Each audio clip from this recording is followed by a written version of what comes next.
Hello, everyone, and welcome into another edition of Dogs in the Draft. I'm joined today by Mike Griffith, and we're discussing Georgia offensive lineman Dylan Fairchild. This is a guy that came in, played on some very stout offensive lines, and while he is a very talented piece, he's someone who I believe has been a little bit outshined by some of his teammates, but this draft process showed that he is very much a candidate and someone worthy of being taken in this year's NFL draft.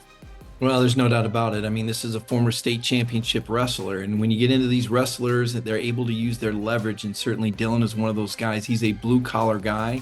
He's a hard worker. He's a guy that's going to mix it up, a hard hat guy. Think about that. And to Connor's point, maybe a little overshadowed by the big personality and big hair of Tate Ratledge, but make no mistake about it.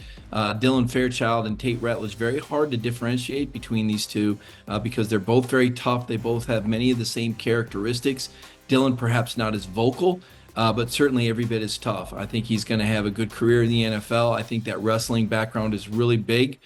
This is a guy that trained against the likes of Jalen Carter and Jordan Davis, Nolan Smith. So he's been tested throughout his career every day in practice in addition to the big games. Dylan Fairchild, probably another second-day draft pick for the Georgia Bulldogs. Yeah, you think of all the first-round defensive talent to come through Georgia in recent years.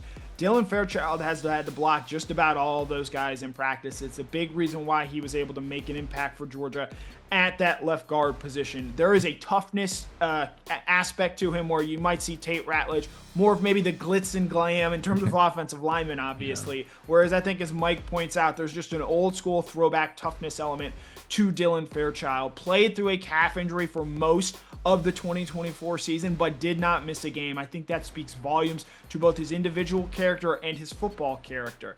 Georgia's offensive line has been one of its strengths in recent years, and while it wasn't the case in 2024, I don't think you can put that on Dylan Fairchild. He has been a routinely strong and contributing member of this Georgia offensive line, and I think an NFL team is going to get that at the next level. I think he's a guy that maybe goes in the third round, maybe slips into the fourth round, but he is a guy that I think you can plug and play right away with what he brings to the table from both a tangible standpoint with his power, but an intangible standpoint with his toughness. So that is our breakdown on Georgia offensive lineman Dylan Fairchild. For Mike Griffith, my name is Connor Riley, and this has been another edition of Dogs in the Draft, presented by Kroger.